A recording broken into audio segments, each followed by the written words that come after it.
Selamat siang semuanya. Yang terhormat Pak Mateman SAG selaku Kepala Sekolah SDN 1 Telaten, yang terhormat Bapak Ibu Guru SDN 1 Telaten.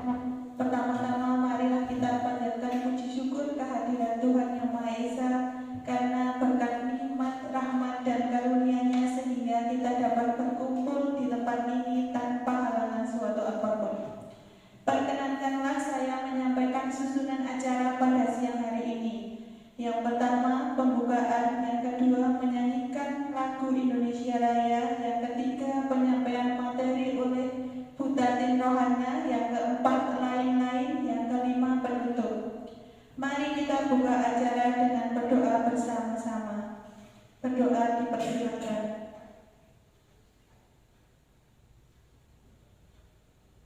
Berdoa selesai.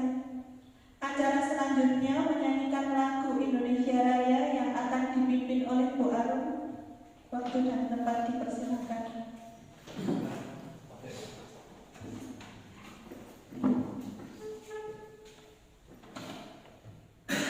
Mari kita menyanyikan lagu Indonesia Raya bersama-sama. Hiduplah Indonesia Raya untuk dua. Indonesia.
Acara selanjutnya adalah penyampaian materi yang akan disampaikan oleh Bu Tatin Rohana. Waktu dan tempat saya persilakan.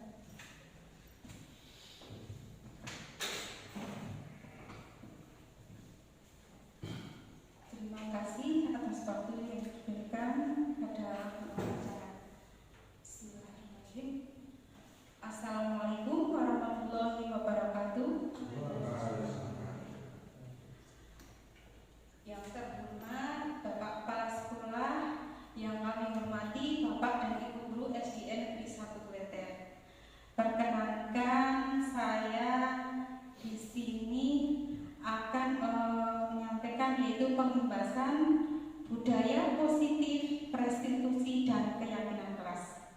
Pertama-tama marilah kita panjatkan pujian dan puji syukur kehadirat Allah Subhanahu wa taala karena rahmat dan dianya sehingga pada kesempatan kali ini saya dapat menyampaikan materi tersebut, semoga bisa berjalan dengan lancar. Terima kasih kepada Bapak Kepala Sekolah dan Bapak Ibu Guru semua yang sudah berkenan untuk mengikuti ini merupakan tugas guru penggerak, yaitu untuk melakukan pengimbasan budaya positif, restitusi dan keyakinan kelas. Bapak Ibu semuanya, tentunya apakah ada gambaran apakah itu budaya positif, restitusi dan keyakinan kelas itu? Keyakinan kelas itu sama halnya dengan kesepakatan kelas. Sebetulnya saya sebelum mengikuti guru penggerak ini, saya sudah tahun lalu saya itu sudah melakukan, yaitu membuat yang dinamakan kesepakatan kelas. Ini kesepakatan kelas yang tahun lalu, yaitu yang sekarang anaknya sudah naik di kelas 3. Nah, itu saya dapat dari teman saya yang teman saya mengikuti guru penggerak angkatan pertama. Nah, kebetulan alhamdulillah sekarang saya bisa mengikuti pendidikan guru penggerak ini. Jadi saya sendiri mendapatkan ilmu, yaitu tentang apa itu keyakinan kelas. Nah, di sini yaitu dari pemaparan budaya positif. Budaya positif itu meliputi keyakinan kelas, segitiga restitusi, posisi kontrol, motivasi perilaku, kebutuhan dasar manusia, disiplin positif, dan yang terakhir yaitu perubahan paradigma belajar. Pembelajaran dengan paradigma baru. Pembelajaran dengan paradigma baru dirancang dengan prinsip dengan pembelajaran yang berdiferensiasi sehingga setiap murid belajar sesuai dengan kebutuhan dan tahap pengembangannya untuk mewujudkan profil pelajar Pancasila. Maksudnya di sini yaitu kita memberikan pelajaran kepada murid itu sesuai dengan keinginan siswanya.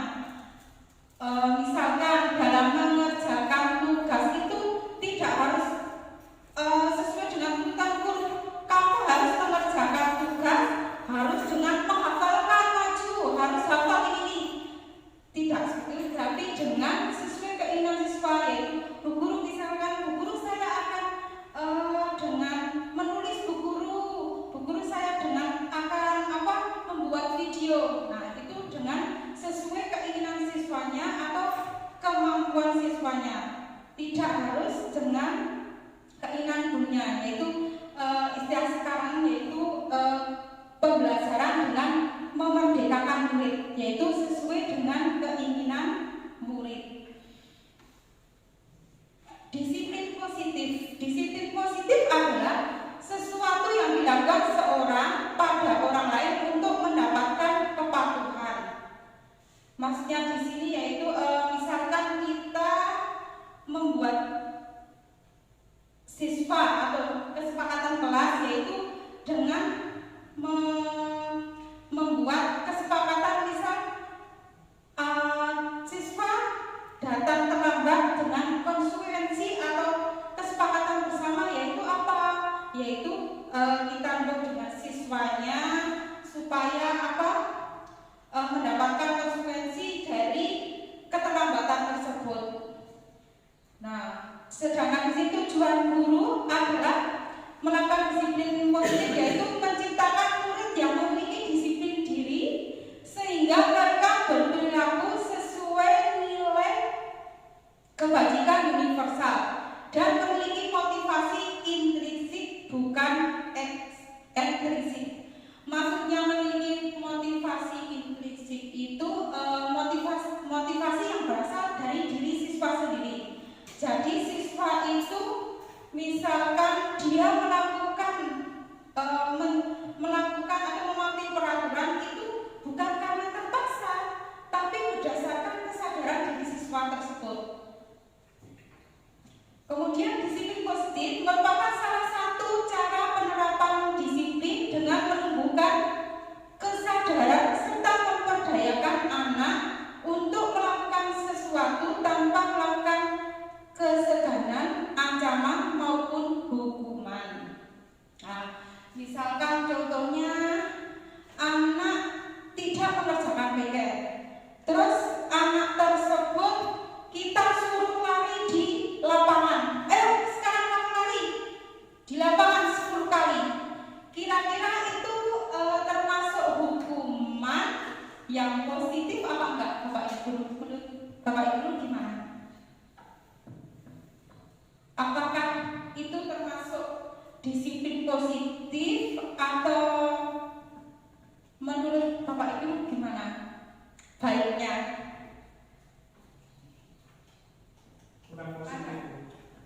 Kurang positif karena cenderung ke hukuman fisik.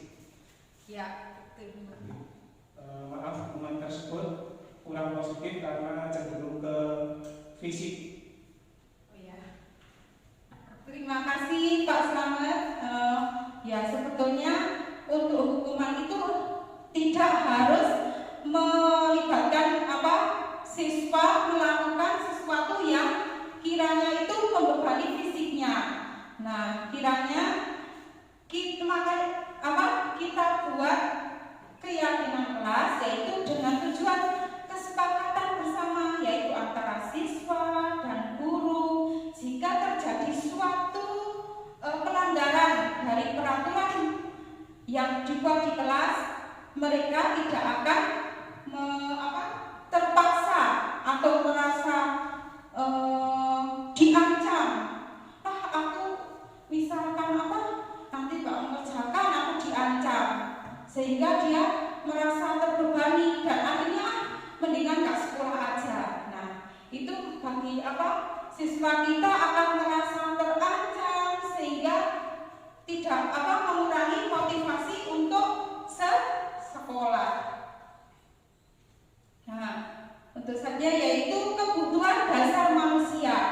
Di sini kebutuhan dasar manusia itu meliputi 5, yaitu 1. Bertahan hidup, 2. Penguasaan, 3. Kesenangan, 4. Kasih sayang dan rasa diterima, dan yang kelima yaitu kebebasan. Untuk kebutuhan bertahan hidup itu misalkan anak disuruh membawa bekal dari rumah, tapi kadang anak ada yang tidak membawa bekal sehingga dia meminta bekal pada temannya. Nah, untuk itu kita sebagai guru itu harus mencari tahu apa penyebab anak itu kok tidak pernah membawa bekal, terus sering minta sama temannya. Itu penyebabnya apa? Dan kemungkinan ada mungkin karena ibunya tidak memasak, mungkin karena kondisi ekonomi di orang tuanya memang kurang, sehingga untuk perhatian anaknya setiap pagi membuatkan bekal itu tidak atau belum sempat membuat karena kondisi uangnya belum ada, atau mungkin karena orang tuanya yang sibuk bekerja. Nah, di sini yaitu penguasaan di mana siswa itu diharapkan bisa menerima semua materi dari guru sesuai dengan keinginan dan minat bakat siswa. Kasih sayang dan rasa diterima. Untuk kasih sayang dan rasa diterima, di mana guru itu bisa menjadi di sekolah yaitu menjadi orang tua bagi siswa. Dan di sini kita sebagai guru harus bisa memberikan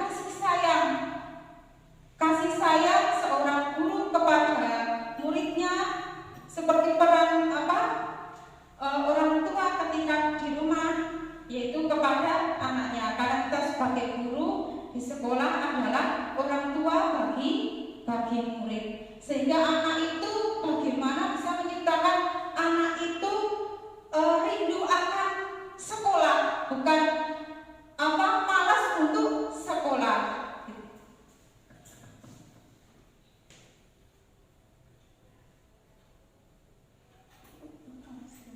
Yaitu motivasi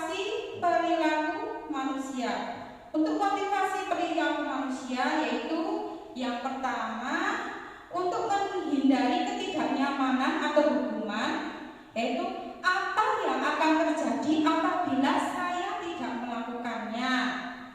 Yang kedua yaitu untuk mendapatkan imbalan atau penghargaan dari orang lain. Yang ketiga untuk menjadi orang yang mereka inginkan dan menghargai diri sendiri dengan nilai-nilai yang mereka percaya. Untuk yang pertama yaitu untuk menghindari ketidaknyamanan atau hukuman, yaitu di sini misalkan siswa melakukan mematuhi peraturan atau yang sudah seperti di kelas, tapi karena takut kalau dihukum. Terus yang kedua yaitu untuk mendapatkan imbalan, dia mau melakukan, misalkan, ayo kamu setiap hari, ayo kamu baris sebelum masuk kelas, terus masuk ke kelas, nanti menyiapkan atau berdoa bergantian dan melakukan pikir kelas setiap hari sesuai dengan jadwal, sesuai dengan kesepakatan yang dibuat. Tapi di sini anak itu bergantung dengan imbalan. Misalkan bu guru, ayo anak sekarang nyapu, nanti bu guru kasih permen. Nah, ketika bu guru tidak memberikan permen, maka anak itu tidak akan melakukan pikir kelas karena anak tersebut bergantung dengan imbalan atau penghargaan. Oleh karena itu, bagaimana kita sebagai pendidik itu memberikan masukan atau didikan kepada siswa itu melatih untuk tidak bergantung dengan imbalan, tapi dengan kesadaran diri siswa melakukan sesuatu itu tanpa mengharapkan imbalan. Yang ketiga yaitu untuk menjadi orang yang mereka inginkan dan menghargai diri sendiri dengan nilai-nilai yang mereka percaya. Maksudnya yaitu kita bisa menanamkan murid dengan apa yang dia lakukan itu betul-betul ikhlas atas kesadaran dirinya dengan tanpa keterpaksaan. Konsep disiplin dengan identitas gagal. Nah, di sini misalkan kita mendisiplinkan murid tapi dengan model hukuman, yaitu misalkan murid melakukan suatu kesalahan tapi dengan hukuman, yaitu apa yang akan dihasilkan, yaitu misalkan di sini yaitu menyakitkan, tidak nyaman, takut, paksaan, menyembunyikan kesalahan, rendah diri. Nah, di sini akan imbasnya ke murid yaitu menyakitkan. Mungkin dalam hatinya itu dia akan sakit. Cara Jawani sampai mungkin sampai dia sampai dewasa dia akan ingat waktu SD aku dihukum pak itu, bu itu, mungkin akan teringat sampai dewasa. Terus tidak nyamannya itu akan menimbulkan misalkan dia akan merasa malu dengan temannya yang tadinya misalkan pertama sekarang kamu lari 10 kali di lapangan, mungkin rasa tidak nyamannya dengan teman-teman sehingga dia akan malu. Terus timbul rasa takut, dia takut untuk masuk ke kelas atau pelajaran, ketika pelajaran berikutnya mas aku takut mau nggak sekolah aja. Nah, itu bisa menimbulkan perasaan takut. Terus paksaan, dia terpaksa, besok saya akan melakukan mematuhi peraturan guru tapi dengan rasa terpaksa. Terus di sini rendah diri, akhirnya anak itu akan timbul rendah diri, menimbulkan kesalahan. Sedangkan cara menanamkan konsep disiplin yaitu dengan penghargaan, yaitu di sini tidak efektif, merusak hubungan, mematikan kreativitas, merampas hak, dan menghukum dengan ranking. Nah, misalkan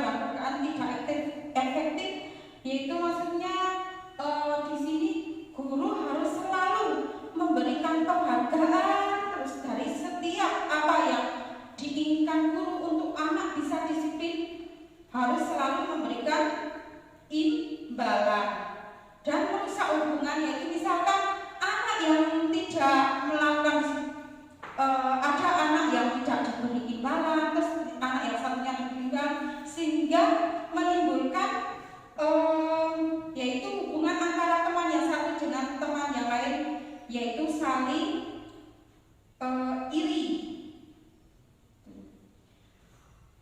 Selanjutnya yaitu konsep disiplin dengan identitas, yaitu di sini ada konsekuensi dan restitusi. Apa itu konsekuensi? Yaitu dari pembuatan jangka pendek, murid menghormati peraturan, kehilangan waktu, merenungi kesalahan, yaitu misalkan dari apa yang telah dilakukan, yaitu murid disuruh merenungi kesalahan apa yang telah kamu perbuat. Untuk yang restitusi, yaitu dengan langkah restitusi, yaitu murid bertanggung jawab pada perilaku yang telah dilakukan atau kesalahan yang dilakukan. Fokus pemecahan masalah jangka panjang, murid menghormati diri dan orang lain, murid lebih fokus memperbaiki kesalahan, dan murid memegang kontrol. Jadi bisa dengan untuk langkah yang ketiga, yaitu pemecahan dari kesalahan murid, yaitu dengan restitusi, yaitu di sini murid kita ajak ngobrol. Misalkan dia telah mengorek-orek buku milik temannya. Nah, untuk langkah restitusi itu yaitu dengan guru memberikan kepada murid tersebut, yaitu solusi apa yang akan kamu ambil, yaitu dengan kamu sudah mencoret buku milik temanmu. Jadi anak itu dipancing untuk bisa berpikir, mencari solusi dari kesalahan yang telah dia perbuat. Nah, untuk kemarin saya sudah melakukan yaitu praktek itu kasus, yaitu kasus dari anak kelas 2. Terus saya minta solusinya bagaimana, itu dengan langkah yaitu dengan restitusi itu. Langkah ini ada contoh videonya, tapi agak kurang jelas karena anaknya itu kalau ngomong pelan banget.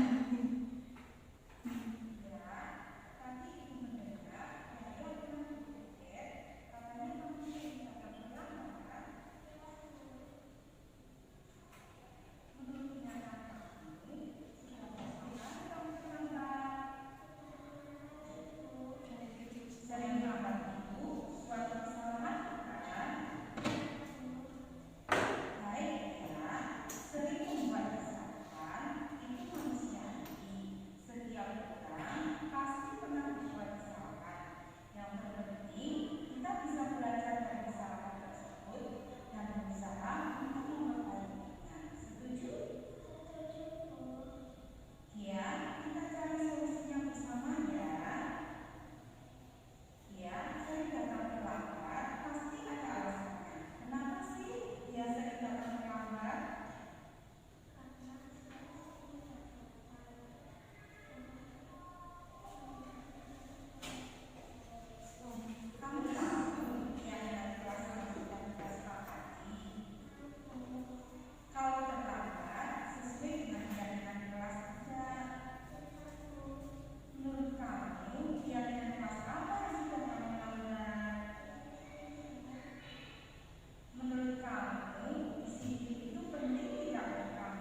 contoh dengan tindakan yaitu segitiga restitusi, yaitu di mana anak itu kita tanya langsung apa solusi yang akan kamu ambil dari atau solusi yang akan kamu lakukan dari kesalahan yang telah mereka perbuat.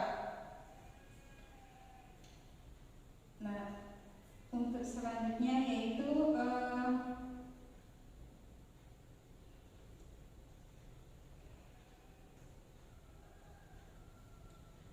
keyakinan kelas. Apakah keyakinan kelas itu? Tadi sekilas saya di depan sudah menggambarkan untuk keyakinan kelas itu seperti dengan kesepakatan kelas yang dibuat oleh guru dan siswanya. Nah, coba sekarang saya ingin bertanya, mengapa kita memiliki peraturan tentang penggunaan helm pada saat mengendarai kendaraan bermotor roda 2 atau motor? Sinten kan Mas? Monggo. Kenapa? Untuk keselamatan diri kita sendiri. Iya, betul Bu Arum. Yaitu kenapa kita justru memakai helm, yaitu untuk menjaga keselamatan kita bila terjadi kecelakaan, kan dengan memakai pelindung kepala, sehingga misalkan kita jatuh terbentur, maka akan terlindungi oleh helm itu. Untuk yang kedua yaitu mengapa kita memiliki peraturan tentang penggunaan masker dan mencuci tangan setiap saat. Kenapa kita harus menggunakan masker? Kenapa Pak? Kenapa kita harus menggunakan masker dan mencuci tangan setiap saat? Untuk menyaring udara yang kotor. Ya. Kalau cuci tangan terus itu menghilangkan kotoran-kotoran yang ada dalam tangan. Iya, pinter. Makasih. Yaitu kenapa kita disuruh pakai masker? Yaitu supaya misalkan ada temennya yang batuk, mungkin kita sendiri yang batuk juga harus pakai masker supaya tidak menularkan virus kita kepada teman yang lain. Terus kenapa kita harus mencuci tangan? Yaitu supaya kuman-kuman yang ada di tangan kita bisa mati atau hilang. Oke. Jadi kenapa kita harus membuat keyakinan kelas? Yaitu dengan tujuan supaya murid itu bisa melakukan aturan yang sudah kita buat itu dengan tanpa keterpaksaan. Mereka melakukan misalkan dari kesepakatan yang sudah mereka buat, tapi ketika mereka melanggar, mereka dengan kesadaran dirinya sendiri menerima konsekuensi atas kesalahan yang telah mereka perbuat. Nah, untuk langkah menyusun keyakinan kelas, yaitu di sini pertama yaitu dengan menentukan nilai kebajikan universal yang akan diambil, yaitu di sini guru bisa memberikan pemahaman kepada siswanya dulu apa itu keyakinan kelas seperti juga dengan kesepakatan kelas yang dibuat untuk peraturan yang dibuat di kelas. Kemudian yang kedua yaitu curah pendapat bersama murid, yaitu di sini murid diberikan kebebasan. Setiap anak kita beri kertas, terus di situ suruh menulis kira-kira keyakinan kelas apa yang akan kita buat di kelas kita. Nah, kemarin itu saya menyuruh murid saya untuk membuat keyakinan kelas, yaitu ada yang menulis harus berkata jujur, ada yang menulis tidak boleh teriak-teriak di kelas, terus ada yang menulis misalkan berhalangan hadir wajib izin,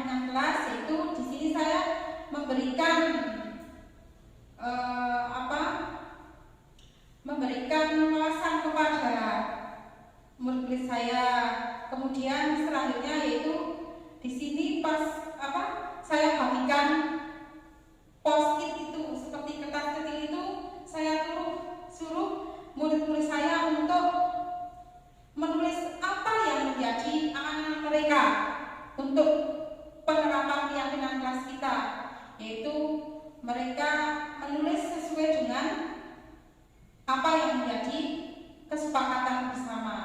Setelah itu saya menyuruh mereka untuk menempel dari keyakinan kelas yang sudah mereka tulis di kertas tersebut. Ini dokumentasinya.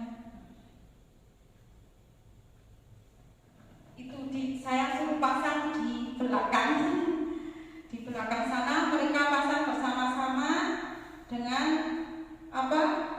itu adalah kesepakatan yang telah dibuat, sehingga murid-murid dengan senang melakukan kegiatan tersebut. Monggo biar tidak ngantuk. Ini sudah maupun aja sampai akhir ini pun kita bertepuk tangan, monggo.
Yang sudah kami buat di kelas 2 yaitu kesepakatan dengan menjaga kebersihan kelas, datang tepat waktu, menghormati Bapak Ibu guru, saling menghargai sama teman, dan berkata jujur. Demikian Bapak Ibu pemaparan materi mengenai budaya positif dari saya. Kurang lebihnya saya mohon maaf. Saya akhiri, assalamualaikum warahmatullahi wabarakatuh.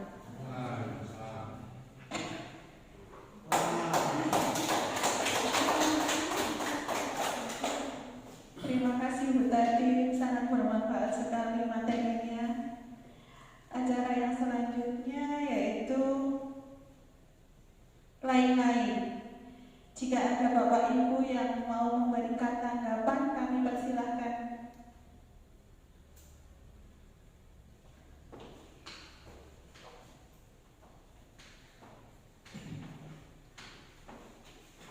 Terima kasih memberikan perhatian. Selamat siang, salam sejahtera untuk kita semua. Kita telah bersama-sama mengikuti apa yang telah disampaikan Bu Tati hari ini. Sekali lagi mohon kasih aplaus dulu. Semangat, ayo semangat kali. Ya, tadi terima kasih. Hari ini telah menyampaikan materi apa tadi pertama tadi? Budaya positif. Semoga apa yang telah disampaikan tadi bisa diikuti oleh guru-guru kelas yang lain. Memang kita butuh budaya positif itu. Yang saya sampaikan kepada tadi khususnya ya, memang kita menjadi penyampai materi itu harus mantap saja. Mantap. Karena apa? Ya karena materi sudah sudah dibuat mungkin sekian hari ya. Jadi nggak usah ragu-ragu untuk menyampaikan kepada teman-teman kita. Dan teman-teman kita itu jelas mau belajar.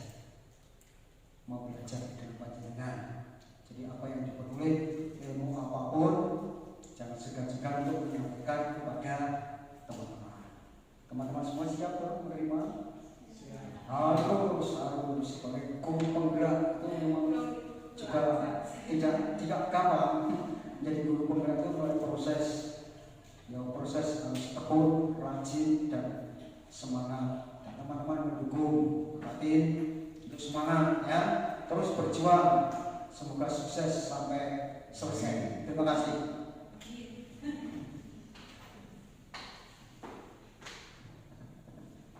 Terima kasih tanggapannya. Monggo, ada yang lain? Oh ya, Saya ucapkan terima kasih pada Pak Kepala yang sudah memberikan dukungan sehingga sampai hari ini saya juga bisa berdiri di sini itu berkat dukungan dari Bapak Kepala dan rekan-rekan atau Bapak Ibu guru semua. Saya ucapkan terima kasih sebanyak-banyaknya.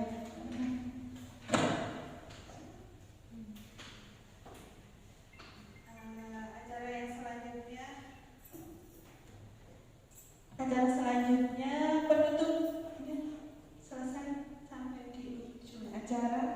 Marilah kita tutup acara pada siang hari ini dengan berdoa.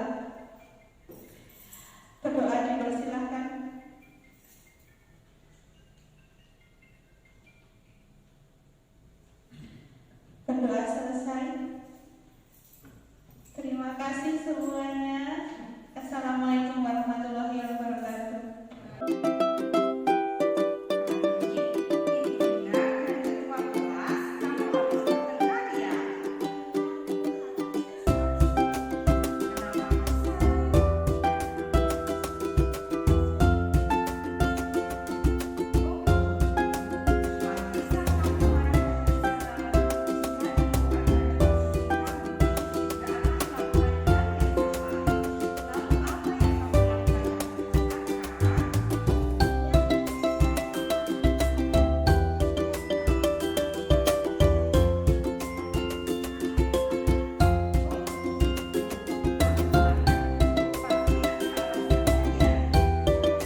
Mira. Ya, terus lanjut.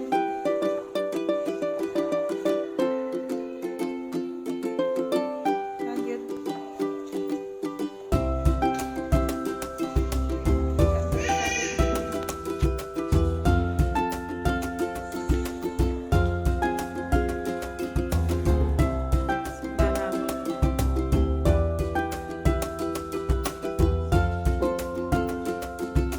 Terus lanjut.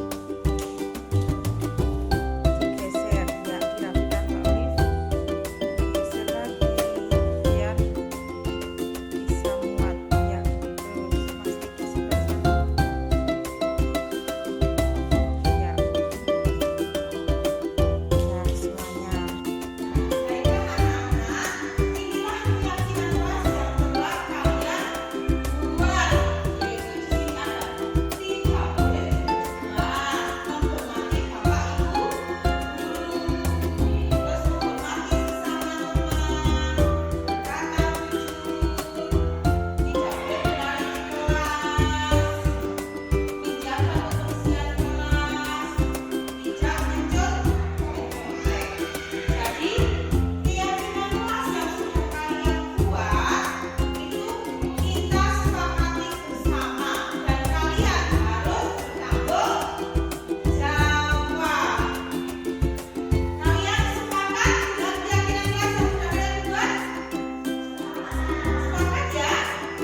Nah, baiklah. Untuk